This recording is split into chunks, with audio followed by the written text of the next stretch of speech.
Algumas pessoas me perguntam se a carreira que eu escolhi como fotógrafo técnico pericial é uma carreira muito perigosa, se ela tem muitos riscos. Eu costumo dizer que não, tirando aquele pequeno acréscimo de que é uma carreira policial e aí tem os riscos envolvendo os policiais.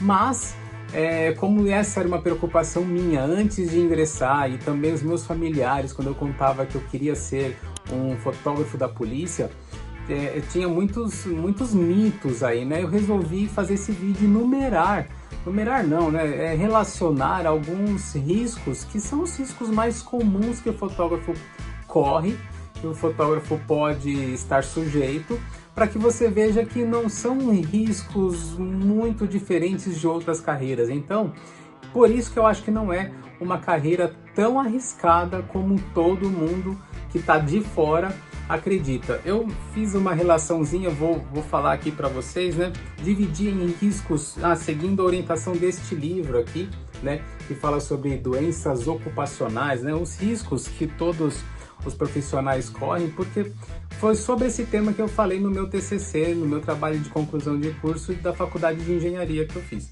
Mas vamos lá. Eu dividi em diversos grupos, né? E esses grupos são os grupos de riscos físicos, riscos químicos, riscos biológicos e os riscos policiais. E eu vou relacionar os perigos, né, ou os riscos de cada um desses grandes grupos. Primeiro, falar dos riscos físicos. Eu coloquei aqui acidente de trânsito e atropelamento. Então, a gente trabalha, o fotógrafo técnico pericial, fazendo perícia, ele vai atender acidentes de trânsito. Esses acidentes podem ser em rodovias. Então, ele estaciona a viatura, faz a sinalização lá. Com certeza, já vai ter outra viatura lá sinalizando, porque ele já foi chamado, já teve o socorro, já teve o atendimento, mas precisa fazer a perícia. Ela tendo cadáver ou não, o fotógrafo tem que ir, mas existe esse risco. Então, se o fotógrafo, o perito, a equipe pericial, toma todo o cuidado com a atenção de sinalização, não vai ter problema nenhum, mas existe esse risco de ocasionar outro acidente de trânsito quando não tem uma sinalização adequada. Outra coisa que eu coloquei foi estruturas colapsadas. O que isso significa? Que o fotógrafo, né, e o perito, a equipe pericial, vai até locais que teve desmoronamento, locais que teve soterramento, para fazer a perícia naquele local. E geralmente já está sinalizado, já está seguro, mas quando você vai até um local desse, pode ter o risco de acontecer novamente. Eu nunca soube de ocorrências que tiveram esse desfecho, né? Um desfecho ruim com a equipe da perícia criminal. Porque a perícia criminal chega sempre quando tudo já acabou, quando tudo já finalizou, mas existe esse risco e ele pode acontecer por você estar em uma estrutura que sofreu um rompimento, que foi colapsada ali, então você acaba ingressando. Um outro risco é ocorrências envolvendo explosivos. Há uns anos atrás era uma onda muito grande de quadrilhas que estavam colocando explosivos em caixas eletrônicos.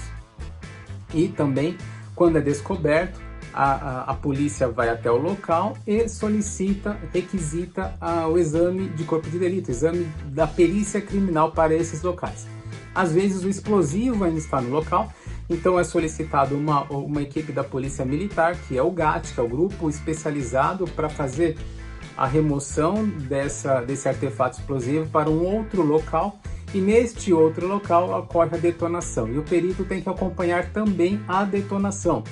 É uma recomendação que existe. Então, quando você vai fazer perícia em um local que tem alguma ocorrência, que teve artefatos explosivos, também é um risco que você corre, mas como eu disse, eu nunca soube de nenhuma equipe pericial que passou por alguma outra ocorrência decorrente disso, né? Então, eu estou pontuando aqui quais são as ocorrências, mas eu nunca soube de nada relacionado a isso. Do acidente de trânsito eu até já soube, aconteceu com um colega meu. Ele estava atendendo um local de crime, a sinalização estava ruim, ou não havia sinalização, e aí ele foi atropelado por isso, né? Passou bem, né? Não faleceu, graças a Deus, não teve nenhuma intercorrência, mas teve um acidente de trânsito por causa disso. E já aconteceu comigo também. O local estava mal sinalizado, e eu estava fotografando no meio da rua e uma moto furou o bloqueio policial. e essa moto passou a poucos centímetros de mim, que estava no meio da rua fazendo o registro fotográfico daquela ocorrência. Então, apesar de ser pontual, eu estou dizendo, né, como que isso ocorreu, como isso aconteceu. Um outro grande grupo são os riscos químicos que o fotógrafo pericial, que a equipe de perícia está sujeito. Os riscos químicos, o primeiro que eu coloquei aqui foram os reagentes, aqueles reagentes que a gente usa para detectar sangue. Você já deve ter ouvido falar em luminol ou blue star, né, que é aquela substância que a perícia criminal borrifa em um local de crime para ver se teve sangue ali naquele lugar. Então é um exame indicativo, não é um exame conclusivo, mas ele indica se teve sangue ou não teve, se teve arrastamento de corpo, alguma coisa assim. Esse luminol, esse blue star, ele é altamente químico, né? E ele é muito prejudicial.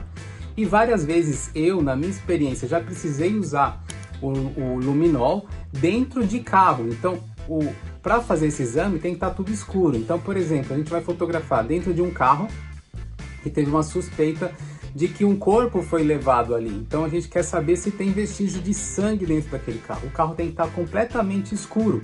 Se ele tem que estar escuro, ele tem que estar fechado. Então várias vezes eu já fiquei dentro de um carro fechado para fazer uma fotografia que precisa no mínimo de 30 segundos de exposição. Você fica tudo fechado, inalando esse reagente, o luminol ou blue star, né? Depende da marca, né? Você fica inalando esse reagente, então isso pode trazer muitos problemas. Várias vezes eu já fiquei com a garganta ruim, depois na semana seguinte a garganta arranhando e tal, por ficar inalando esse reagente. Nesse caso eu não estava usando o equipamento adequado, por isso que também é um risco baixo, um risco mínimo, porque eu não estava usando equipamento. Se eu tivesse com o equipamento adequado, isso não teria acontecido.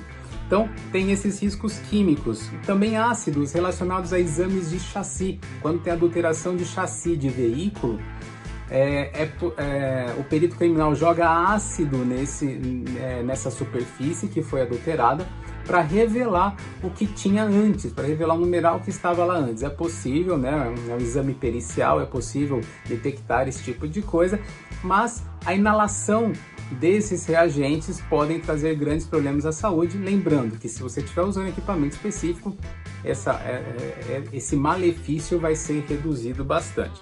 Outra coisa é perícias em entorpecentes, exames de drogas, né? A gente sabe que toda droga apreendida ela é levada até a polícia científica para fazer a constatação, para saber se aquilo é droga mesmo. Então, o fotógrafo acaba tendo contato com esses entorpecentes e isso pode ser prejudicial para a saúde dele.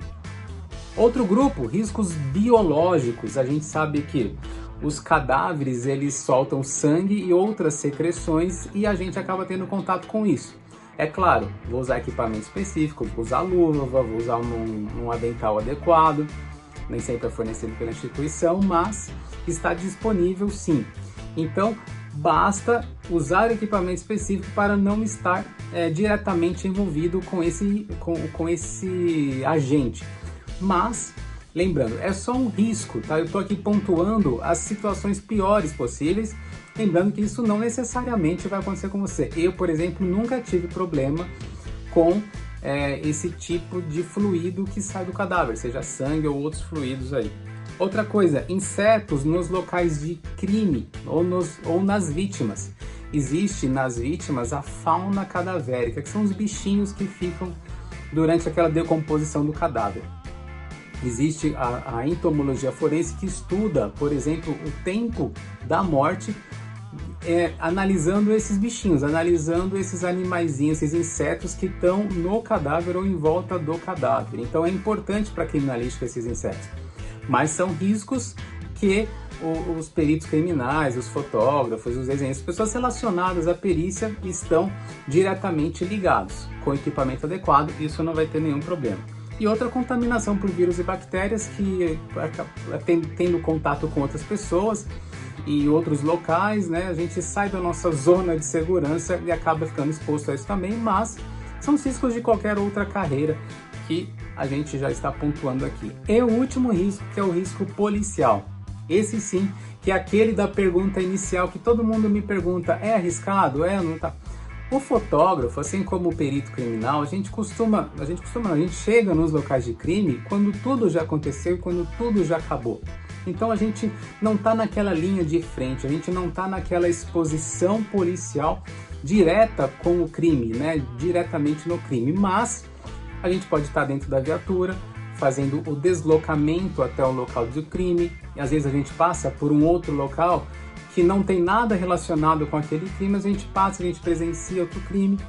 Então a gente tem que estar sempre ligado como policial, como policiais, a gente tem que estar ligado, ligeiro em todas essas situações. Então existe o risco, sim, o risco da carreira policial, mas ele é bem reduzido em relação a outros PMs, outros policiais, inclusive os PMs, os policiais civis, que estão diretamente envolvidos no atendimento das ocorrências policiais. É claro, se a gente está passando por um lugar, a gente ouve no rádio que está tendo algum crime acontecendo, teve um assalto, teve alguma coisa, a gente ouve e tem alguém pedindo ajuda, é claro que como policial a gente tem obrigação, o dever legal de ir atender isso. Então é muito comum acontecer. Eu mesmo já estava em deslocamento numa certa ocasião que trabalhava na rua, estava em deslocamento indo para uma ocorrência e me deparei com uma outra. Teve uma mãozinha na rua que chamou a gente, falou assim: acabei de ser assaltada, o ladrão tá ali. Então a gente teve que agir e eu dei voz de prisão pro ladrão naquele momento, naquela situação. Então pode acontecer, é muito difícil disso acontecer. Eu fiquei 5 anos direto na rua, isso só aconteceu uma vez, mas esses são os riscos policiais. É claro que com um treinamento específico, o que é perigoso passa a ser alguma coisa já ensaiada. Então você sabe o que você vai fazer no determinado local, você sabe como você vai reagir. Então isso deixa de ser um grande risco, isso deixa de ser um perigo e passa a ser alguma coisa do seu cotidiano, da sua rotina, e o risco acaba sendo reduzido. Então acho que eu falei tudo, falei da minha lista, então é isso aí. Falei tudo o que eu precisava. Se você gostou desse vídeo e achou que isso foi importante para que você não tenha tanto receio de ingressar nessa profissão, dá um like aqui, comenta ou repassa para outras pessoas que têm dúvidas se querem ou não ser policiais.